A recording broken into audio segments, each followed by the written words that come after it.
Alright guys, today we are delving further into the world of Slime Rancher myths. Let's find out if these myths are confirmed or busted. Myth number 1. You can place a tar slime on a slime stage.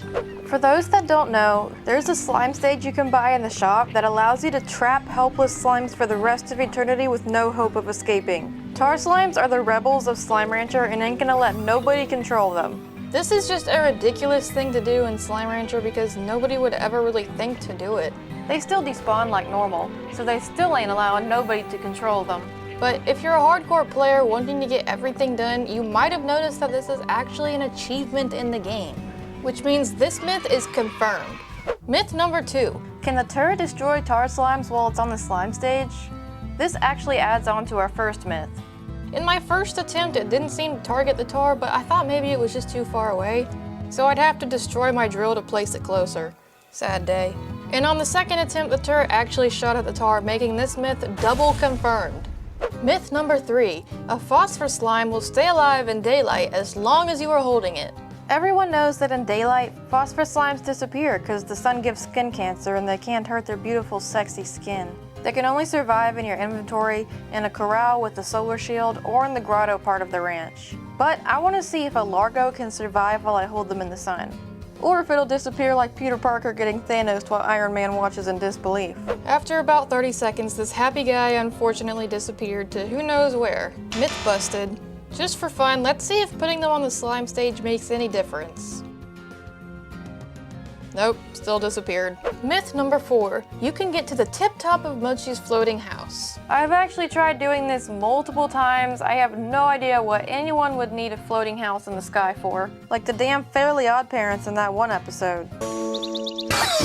I started by getting on her smaller little houses and then tried to get on the rocks, finding places to stand where I wouldn't just slide off. I was honestly getting really lucky in the placement of these rocks.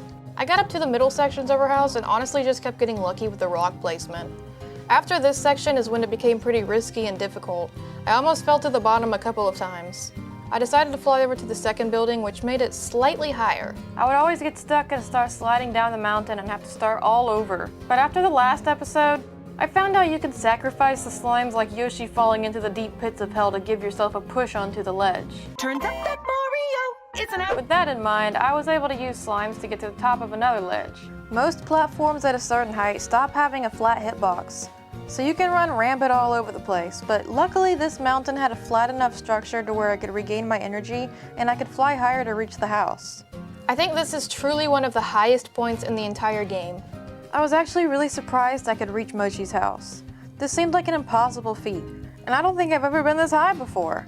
I never even noticed the satellite was nearby here. It actually seems reachable, but this is the highest point in the map that's close by it, so without some sort of height glitch, this seems impossible for now. But one can still wonder.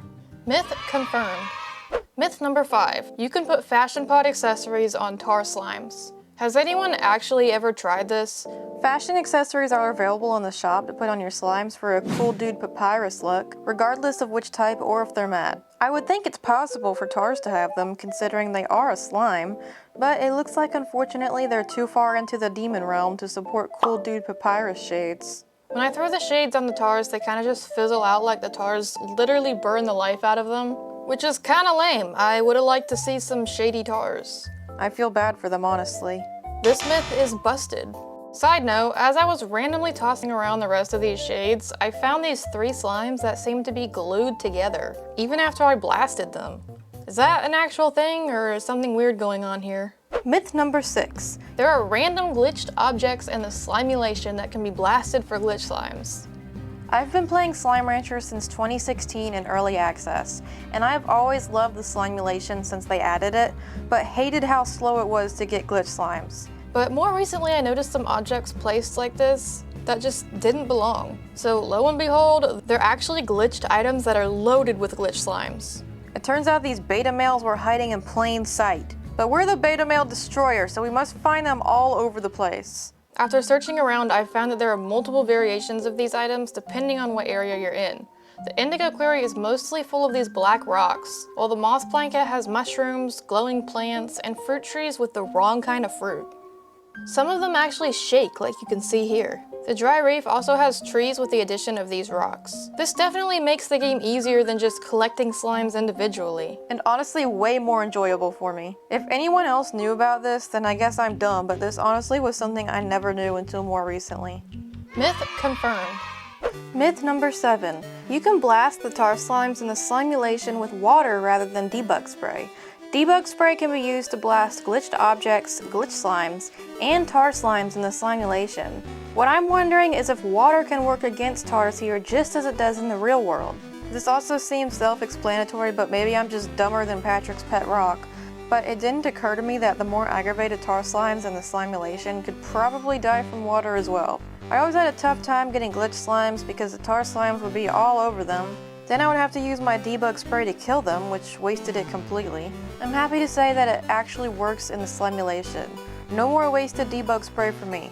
Unfortunately, it does not work as debug spray in accordance to glitch slimes. You can only find glitch slimes using the debug spray, no water. Myth confirmed. Myth number 8. You can stand on top of the glitched mountains in the Slimeulation. These glitched mountains are frankly sort of ominous. The section over here is meant to be used as a bridge, but the music actually just stops completely and all you can hear are the ominous sounds of tars. What we want to find out is how far up we can go, because this whole area seems like somewhere we shouldn't be. There's actually a treasure pot up here I haven't gotten yet in this playthrough. And that wasn't all of the area I could explore. Right next to this is another glitch mountain that honestly looks like it needs some conquering. I found very quickly that it's a very slippery slope, just like most of the other places. Except these have areas where you can't get out of. And I got stuck in this one for a little while, but luckily I had glitch slimes willing to sacrifice their life for mine. And I tried this for a good while, but it honestly doesn't seem like I can get to the very top of this mountain. So myth busted. However, I did find a smaller, cooler tower of glitched squares, but I still couldn't find a way to get on top of it. Myth number 9. You can feed Cucadoba fruit to regular slimes outside of the wilds. This is probably the most useless fact, but I did wonder if we could even take the Cucadobas outside of their natural world. And it actually seems like we can. Similar to saber-toothed slime plorts, you can take them outside and feed them to regular slimes. The slimes eat it like any other fruit, although there is really no actual use for this other than wasting resources. Myth confirmed. Myth number 10. Is it possible to reach the tallest tree in the wilds? So when coming up with these myths, I genuinely thought I was crazy whenever I thought of this one, but I saw the tallest point in the wilds and I literally said screw it and started flying over to the tallest point I could. I didn't even think I could land on this tree limb, but here we go. Let's try our first tree. Okay, I did not expect that to work, nor did I expect to see through the leaves like this. I genuinely have no idea where to try and fly from here. I didn't think I'd get this far. Let's try and fly out and land on the top of the tree above us. Okay, this is crazy. How am I even standing on this? I cannot believe I'm even this high up. I guess we'll keep climbing. Okay, what the hell? I cannot believe this worked so easily. This was easier than getting on Mochi's building. I didn't even need the 100 slimes I brought. You can just straight up walk around normally on these. If we get this, then it literally means we conquered the wilds. And there you have it. We conquered Mount Tree. My theory is that since the small ones below us have collision and a flat hitbox, the game developers literally just made these bigger and called it a day. And that's why they aren't slippery. I guess this means a big myth confirmed. Myth number 11. You can fly to the moss blanket from the wilds. So from a few certain points in the wilds area, you can actually see the moss blanket rendered a bit far away. I mean, if we can make it this high, anything is possible, right? If I do this and don't make it, I will literally lose my 100 slimes in a drowning pool of madness. And I'll be put on trial for war against slimeanity. But for the sake of science, I must know. And I'm getting the death sentence. I wasn't able to make it, but I'm gonna try one more time, extending the intervals before I use energy a bit more.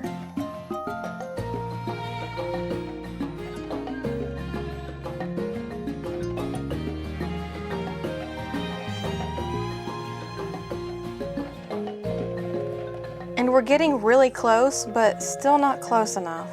It doesn't look like this is possible unless we use hacks or glitches, unfortunately. I would have really liked to break the game in this way. Thank you for watching this video. If you made it to the end, leave a DK Donkey Kong down in the comments. Like the video and subscribe to create an army to defeat Kim Jong-un.